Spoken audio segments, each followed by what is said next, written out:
Salut. Alors aujourd'hui je te propose une vidéo qui est plutôt en fait audio, encore un format qui est un peu original, en te proposant tout simplement la lecture d'un passage du livre du Désir de Frédéric Lenoir. Pourquoi je te propose ça? Parce que tu n'auras peut-être pas le temps de lire entièrement le livre, ce qui peut se comprendre, mais tu vois dans cette démarche d'un développement corps-esprit, tout comme se développer au niveau physique, eh bien l'apport nutritif de l'esprit, ça va être aussi passer par des lectures. Et donc, je te fais part, sans plus attendre, de ce passage intitulé Accepter la mort pour vivre pleinement. Aussi paradoxal que cela puisse paraître, de prime abord, je suis convaincu que l'une des meilleures manières de vivre pleinement et de se sentir pleinement vivant, c'est d'accepter la mort. Si toute notre vie est organisée à partir de la peur de mourir, nous risquons fort de vivre de manière étriquée.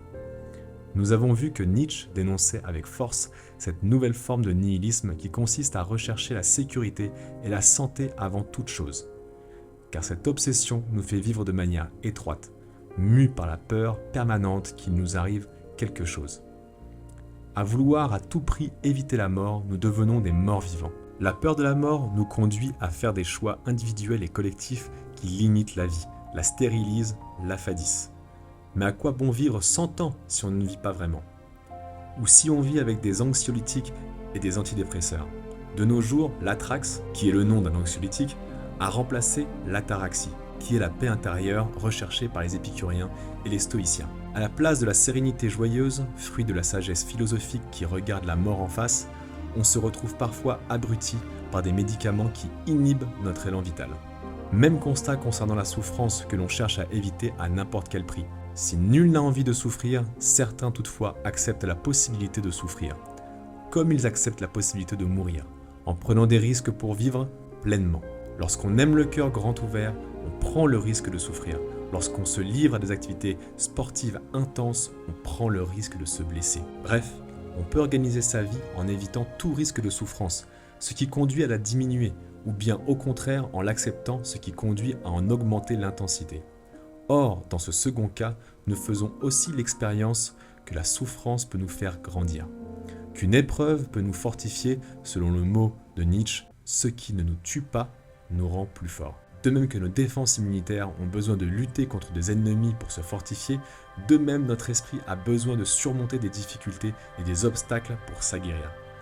C'est ce qu'exprime si bien Nietzsche dans ce passage de la volonté de puissance aux accents spinozistes. Ce que veut l'homme, ce que veut la plus petite parcelle d'organisme vivant, c'est une augmentation de puissance. Dans l'aspiration vers ce but, il y a plaisir tout autant que déplaisir. Dans chacune de ces volontés, l'homme cherche la résistance. Il a besoin de quelque chose qui s'oppose à lui. Le déplaisir entrave de sa volonté de puissance est donc un facteur normal, l'ingrédient normal de tout phénomène organique. L'homme ne l'évite pas, il en a au contraire besoin sans cesse. Toute victoire, tout sentiment de plaisir, tout événement présuppose une résistance surmontée. Loin de toute doctrine doloriste qui nous inviterait à rechercher la souffrance, Nietzsche nous invite à traverser la souffrance lorsqu'elle est là et à la surmonter, car il sait qu'elle peut nous faire grandir. Nous retrouverons une idée similaire chez les psychiatres français Boris Cyrulnik lorsqu'il parle du trauma comme d'un merveilleux malheur puisqu'il a pu observer dans sa vie et dans celle de ses patients ce phénomène de résilience qui nous permet de rebondir et de grandir après une épreuve de vie. Ne réduisons pas la vie à la seule préservation biologique. Vivre, c'est jouir et c'est souffrir. C'est surmonter les obstacles pour grandir. C'est vibrer et être traversé par toutes sortes d'émotions et de sentiments. C'est rire et c'est pleurer. C'est aimer parfois jusqu'à donner sa vie. C'est prendre des risques et préférer la liberté à la sécurité. C'est regarder la mort comme faisant pleinement partie de la vie et non comme l'opposé de la vie. Vivre, c'est se laisser saisir par l'élan vital et la puissance désirante de tout notre être. Lecture terminée. Alors voilà, après cette lecture, ce que je trouve sympa, c'est de laisser infuser en fait. On pourra en parler effectivement plus longuement de ce rapport à la mort. C'est pas d'être dans ce truc, tu vois, de la mort, le côté négatif et remuer, ressasser tout ça. Mais c'est pourtant dans nos sociétés quelque chose qu'on masque énormément. Je veux dire, on est les premiers à manger, par exemple, moi aussi, des animaux qui sont morts, mais bon, on les voit en barquette, on les voit comme ça. Et donc on ne voit pas en fait. La mort, on la voit nulle part. Elle est à l'hôpital, bien cachée, et quand on est frappé par la mort d'un proche ou de quelqu'un, c'est en général à ces moments-là où on se dit « Ah mais attends, mais fait, j'ai pas de vrais problèmes, en fait, tout va plutôt pas mal. Et on arrive à relativiser. Sur les quelques jours, je dirais, qui suivent la mort d'un proche ou quelqu'un qui nous tenait vraiment à cœur. Mais ce qui se passe, c'est que juste après, la vie reprend ses droits, comme on dit, et en fait, on repart dans nos habitudes. C'est pour ça que cet éloge qui est fait un peu sur la mort, on va dire, c'est quelque chose qu'il faut garder en ligne de mire, non pas pour se dire je vais crever et il faut que je profite de tout, carpe diem et je me fous de tout.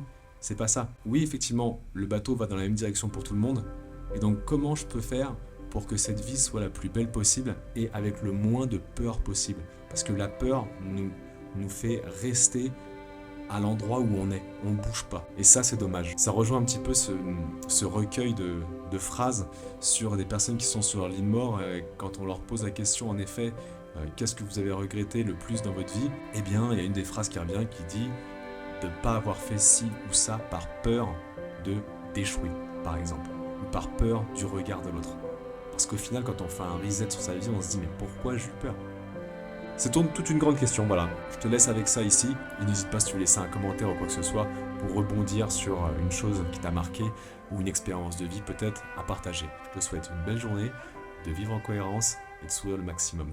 Ciao.